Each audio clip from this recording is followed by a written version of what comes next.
Welcome to Open Studio on Brattleboro Community Television. I'm your host, Chris Lenois, and today we're visiting with Dr. Louis Josephson, who in January became President and Chief Executive Officer of the Brattleboro Retreat. Dr. Josephson, welcome to the show. Thanks for having me. I should also say welcome to the community. You just came here most recently from Los Angeles. You were the CEO of Vista Del Mar Child and Family Services. Now, some would say that sounds like a pretty good gig to leave to come to Vermont in the depths of winter. Yes, but I always tell people I was in New Hampshire before we went to Los Angeles, and I didn't leave because of the weather. It's not a reason to stay or go, so I'm happy to be back, and I love New England. Yeah, indeed. No stranger to the Northeast. Your doctorate at NYU, your master's at Columbia, a bachelor's at Tufts, facilities in New York and New Hampshire, as you just mentioned. Was it coming back to the Northeast that really compelled you, or was it something about this job opportunity? Well, I think it really was the job opportunity. For people in the mental health and substance abuse field, the Brattleboro Retreat has a tremendous reputation over many years, back to the 1800s, and so it's a rare opportunity for someone like myself to come in and lead an organization that's got such a fine reputation. Now, it's always heartening to hear that institutions here in our little hamlet have this kind of reputation, but still, there's always challenges with the population you serve, stories you might hear, things like that. Talk a little bit about, as you were doing your research, what you learned about the Brattleboro Retreat and then made you say, this is a really good fit for me. Yeah, well, the Brattleboro Retreat, again, it's a rare organization. It is a freestanding psychiatric, what I would consider a health system, because we're not just inpatient hospital stays, we're also outpatient counseling. We do substance abuse treatment. We know there's a big substance abuse issue here in New England right now. So it's a big, complex organization. And what I learned was what you learn about most organizations. There are some things that have gone really great. We've had a lot of growth, and with that comes a lot of opportunity. At the same time, we also have to consolidate what we've grown into and make sure we're doing an outstanding job throughout. So every organization has its warts, and the retreat certainly had, but the thing that drew me, I'd say, more than even the reputation, and I was just this afternoon talking to one of our patients as I was walking through the hospital, and he said to me, it's the feeling here. It's the feeling that staff care so deeply about the people we serve, and that is something that you just can't value. It's just an amazing thing, and if there are other issues and things we need to improve on, that's one thing, but if you don't have that feeling of caring in your culture, that's almost impossible to inject into a place. Now, you bring up the addiction issue here, and that is the need. There is a fortunate aspect to it, though, in that the state of Vermont is actually aware of that issue and dedicating a lot of resources to it. From an outsider's perspective, still a little bit, wondering what you think about how Vermont is approaching this in terms of priorities. Are they putting the right things first? Well, I think they are. I mean, I'm heartened to see that the governor has made big speeches about this, has had pieces in the New York Times editorial pages. It is a real crisis for our communities. What we're trying to do is make sure we've got a robust clinical treatment model to respond to it. And I think we've taken some steps in that regard that are great in terms of access to care. I would argue we would like a little bit more oomph in that we can give people inpatient care when they need it to ease their detoxification symptoms and get them on the pathway to recovery. So I think there's more we could do that would be helpful for the population, but kudos to everyone here for recognizing and starting us down that pathway. Yeah, well, it's hard, I would imagine, translating some of those things that you talk about from a clinical level to a policy level. Is that part of the issue here, communication gaps in terms of explaining some of the things that you need to people who need to find out ways to fund it?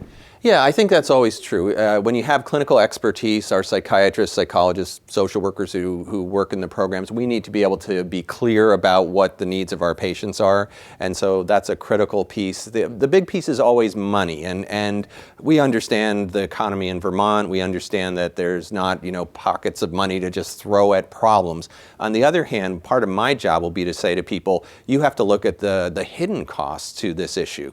Loss of productivity, families that are torn apart and kids end up in foster care, criminal justice costs. So we think we're saving money sometimes by not filling out the treatment possibilities, but in reality we may be paying much higher costs elsewhere in our systems. Well, now, reputation certainly helps the retreat in that regard in terms of people looking to your organization for treatment. How about geography? Just thinking about that for a minute. Obviously, bordering New Hampshire, Massachusetts, even close to New York State, you can serve a broader population from here in Vermont. Yeah, and we certainly do serve a diverse population in terms of geography, all the areas you just talked about, and even people coming from all over the country at times. But our mission and our focus is always on Vermonters. That's what our priority is. So literally every morning when we have our rounds meeting and see where we have open beds on our inpatient units and see what the demand people waiting or asking for service, we always prioritize Vermonters. And that's just who we are, and we're trying to serve our community first. Oh, okay. Yeah, I wonder, especially with Vermont Health Connect, the own exchange here in Vermont under the Affordable Care Act, and I've had conversations with Steve Gordon at Brattleboro Memorial Hospital about some of those sorts of invisible barriers that stop at state lines, and that actually does create some problems in terms of the type of patient that they can care for and things like that. Is there similar challenges in the mental health? There are. Our concerns are usually not quite along those lines. We're usually able to tweak things and work sort of patient by patient if we need to make an arrangement so they can get services. Our concerns really are around parity, and that's been the big issue, I think, in mental health. And I don't know if you've had those discussions on this program, but that's a big concern for us, is the parity issue. Well, and certainly interested in hearing your thoughts about, again, getting back to the healthcare system as it's set up now. We seem to be moving more towards an area where we're thinking more holistically about the patient, right? Not just the physical ailments, but the mental ailments and the way they kind of work together. I mean, you're nodding your head because this is absolutely, you're kind of thinking this is about time. Right, absolutely. So parity has been around for a long time, but it did get inserted into the Affordable Care Act, which was terrific. And all it says is, I don't know, parity doesn't always make sense to people as a slogan, but what it really means is if you were sick and you went to see your primary care doctor and you had pneumonia, and he said, I need to see you 5 times to start the treatment and follow up and make sure you're really in good shape before we clear you. There's nobody who would question your doctor and say you can't provide those 6 visits.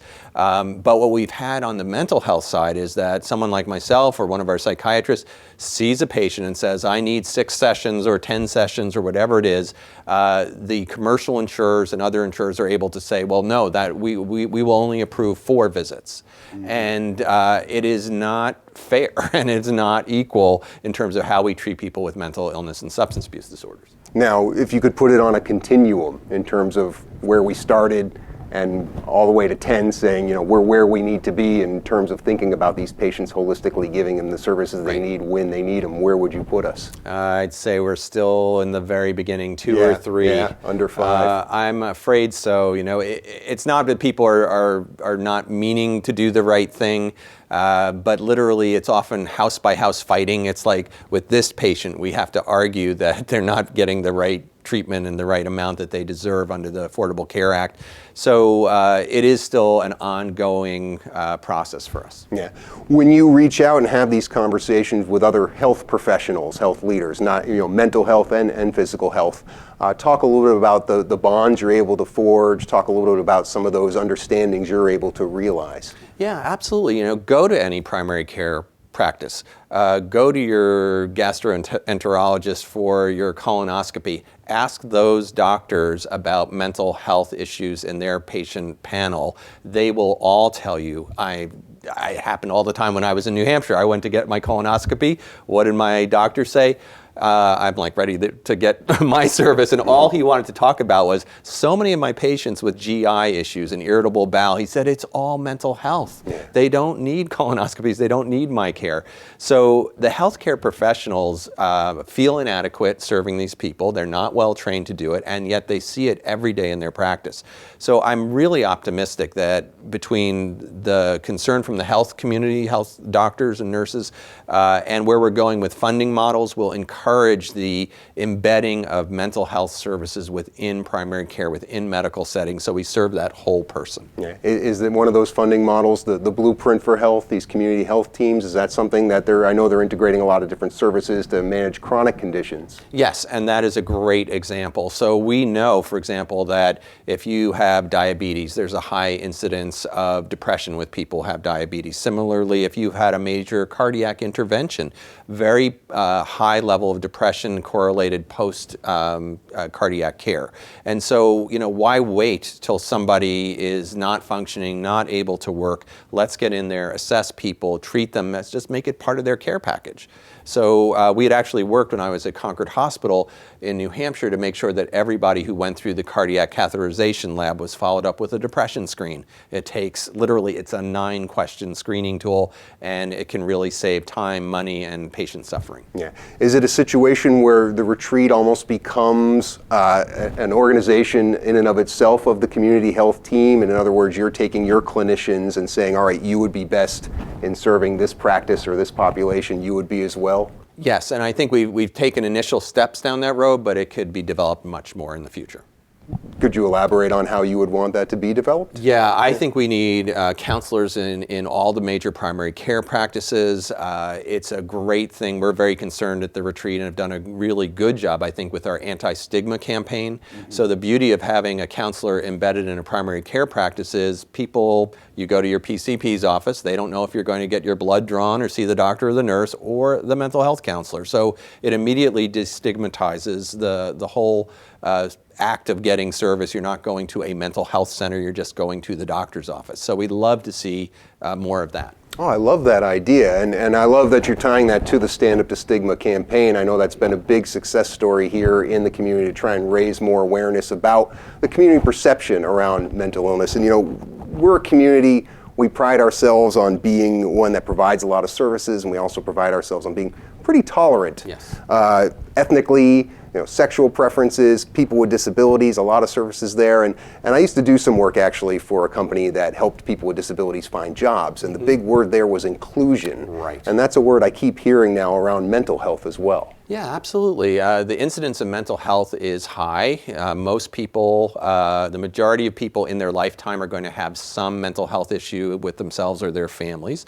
And so it's it should be about inclusiveness. We have this thing, anything sort of from the head up is different than from, in the rest of your body. So we just want to get the word out there that if you have a mental health issue or a substance abuse issue, there's nothing wrong with you. It's probably a combination of your genetics, of your life circumstances, of so many things, and there's no reason not to get help. Right. Well, but it's not just a PR issue. This is actual therapeutic value in terms of having a community understand the need to be more inclusive, I would imagine. Absolutely, and these are our friends, our neighbors, people we see at church and the co-op. I mean, these are people who just need some support. Yeah. Talk a little about what you've seen from the retreat doing outreach to the community and how you think that can be built upon. Well, I'm still very new in my position, so I haven't seen a ton of that, but it starts with our materials. It starts with doing shows like this, which talk about it in the community. So there's a lot more we could do, but I think, again, that's a whole other program probably just to talk about our anti-stigma campaign. Yeah. Well, interested to know, again, getting back to some of that experiences I had with people with disabilities and the tension between inclusiveness and also privacy. Right? And that's an even deeper issue when you're talking about people with mental health issues and needing to disclose those in a way so people have that understanding. Mm-hmm. This is going to be a whole other landscape that I don't know if the retreat is really, is it part of their role? Do you see that as part of their role to really foster this sort of better understanding in workplaces, in schools, and in public environments? Yeah, absolutely. I think that's where the rubber hits the road, where people are, schools, home, workplaces. Absolutely, that's where we need to get the message out. And it's remarkable when you come into a community new like I have and meet people in all different parts of the community. It's almost invariably after every meeting, somebody takes me aside and says, "Louis, I want to tell you about my friend with a mental health problem, my brother with a mental health problem." So this is not something that's unfamiliar to people. It's just been something culturally that we've been ashamed of or haven't felt there's so much stigma around this. We need to change that, and I think people are very open and have already had these experiences. Right. And then how about from the patient side in terms of understanding what they need to do in order to be sensitive to their needs, but also to be forthcoming with what they're experiencing? Yeah, of course that's going to be a person-to-person decision, what they're comfortable with, but we want to make them aware that they have rights to certain access of treatment, and if they're not getting it, they need to speak up. If you had a kidney problem and you needed treatment, you would say, hey, wait a second, this is not working for me, and they have the right to do that. Yeah. I've often, in conversations over the years living here and known many people who have worked at the retreat, always been amazed at the number of populations you serve, right. The number of different people who access services there, but also the age groups. Yes. And I know that you do a lot of work with adolescents. Right. I would like to just give you a chance to talk a little bit about what's happening right now in terms of working with that population with of teenagers. patients. Yeah. So we serve both children and adolescents in our inpatient unit. We also have a school for kids with special needs, including emotional behavioral disorders. We have residential programs for teenagers who may be in a foster home and it's not working out, or their own home and their behavior is so intense they can't be safe in their own home. So we do quite a bit along that continuum. We also serve really as the state psychiatric hospital for children and adolescents. There's no other inpatient facility in the state of Vermont. So we see some kids with the most intense acuity and need. So we do quite a lot with the younger folks, and that's been kind of my interest in my career. I've sort of ended up a little bit more with child and adolescent work than I had with adult work over many years. No, was that just was that personal preference, or did some things in your career just kind of guide you in that direction? You never quite know. When I left my training, I thought I really wanted to work with adults, and then I was sort of not challenging enough. Not challenging enough. And kids are, I love working with adults too, but kids, there's a certain hope if you get in there early enough that we can really change the course of their illness and their functioning. Well, I hadn't realized how exclusive the relationship was between the state of Vermont and the retreat in terms of you talking being the sole There are literally provider. no other inpatient beds. So again, this is where we're always sort of ensuring that Vermonters get access to those beds first. But it is also a challenge because we could use more capacity in that area. Yeah, I mean, is that something you're having conversations with the state about? Yes, that, and also we would like to redo the inpatient facility and hoping we could get some capital improvement money or partner with the state around improving that space. Yeah, would that be an expansion in addition to an improvement? It could be, but right now I would just take the improvement, and even if we couldn't expand it, I think we have this beautiful historic campus, but some of the facilities really need some sprucing up. It's safe, it's fine, but it doesn't work for kids in 2016. So it's not really capacity that's the issue, it's more of just kind of upgrading and updating. I'd say that would be a great first step, but if we could talk about capacity as part of that discussion, maybe it would make sense to do them both at the same time. Okay. Just in terms of your own philosophy of leadership, in terms of what you think now over the years, your different experiences, things like that, you come to a new organization like the Brattleboro Retreat. They had some great leadership before you in Rob Simpson, and not saying that you're going to come in and change things 100%, but certainly everybody who comes in as a leader has a mindset in terms of how they would like to see things happen. And just talk a little about yours. Yeah, my philosophy is really centered around the patients and the people we serve. That is it 100%. And I tell the board of directors and I've told the staff, I don't know who you think I work for, but I work for the patients. And so I've got to come in every day and feel like I could look everyone in the eye and say, you got the best possible care and experience that you could have at a place like ours. And so until it gets to that level, you're always trying to get perfect, I'll never be satisfied. So it always boils down to that, making sure our patients get a great experience every day. And in substance abuse and mental health treatment, you never know if that inpatient stay is going to be the one that's going to get them on the road to recovery and better functioning and really, have their life take off. So I take that responsibility very, very seriously, and that's always my main focus. I mean, again, getting back to the breadth of services, the breadth of population, the number of people you employ, that's a pretty tall task for you to take on such a individual level. It is, but it's a great organizing principle, because if you come back to that patient experience every day, it talks to, are we training our staff up to do the best work? Is the physical plant designed to give them the best care and safety? Have we gotten the word out and made sure that people know that we are high quality service? So it's the one thing. It's about, we really exist only to serve patients and their families. That's the only thing we're there for. Let's talk a little about the future now. Obviously, it's maybe a little bit difficult to do that being just a few months into your tenure here, but certainly when you look at an organization and what you knew about it and what you know about the healthcare landscape, you must have some ideas as to 5 years out, 10 years out, what direction you see the retreat going. Well, it is a little bit early, so don't pin me down too much on this, but I do think there's a lot of opportunity for us. We are this wonderful resource here in the southern part of the state.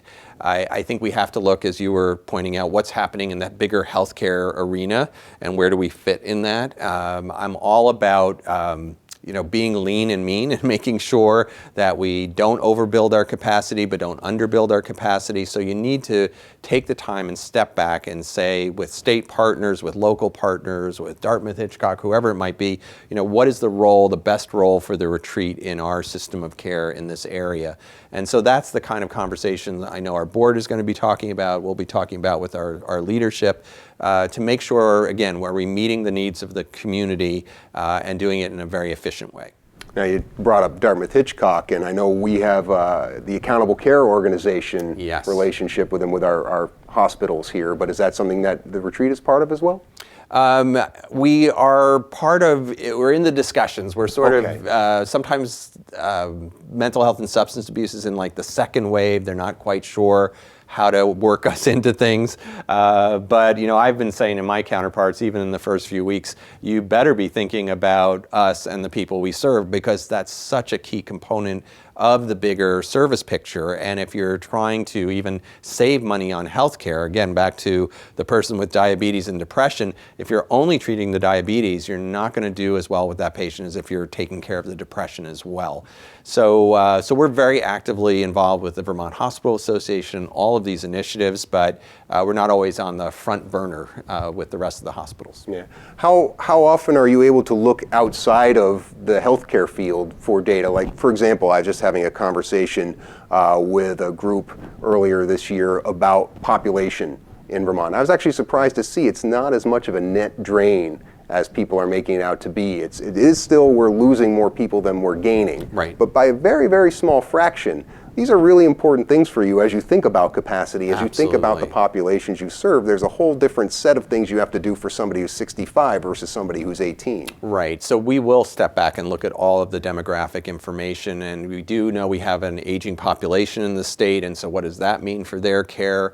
So absolutely, that'll be a part of our strategic planning. Yeah. Are you going to find any time to have any fun here in southern Vermont too? I hope while so. You do all I'm this a work? snowboarder, but you guys didn't deliver any snow this season, so I'm out of luck. But you might see me running around town. I'm a big runner, and I need to do that for stress relief, and it's also just a fun thing to do. And your family, you said that they're still over on the West Coast now, but they'll be joining you here sometime soon? Yeah, they'll be out here in the spring after my daughter finishes high school, and I'm looking forward to being reunited with them again. That's been the most challenging part of my experience, is not the retreat, which does a great job, but just being away from my family. We're not used to that. Yes, indeed. Well, we're very happy to have you here in the community and really appreciate you taking the time today. Great. Thank you for having me. Dr. Louis Josephson of the Brattleboro Retreat, thank you for your time today. This concludes this installment of Open Studio on Brattleboro Community Television. Be sure to visit BrattleboroTV.org for airtimes and to watch this episode on demand.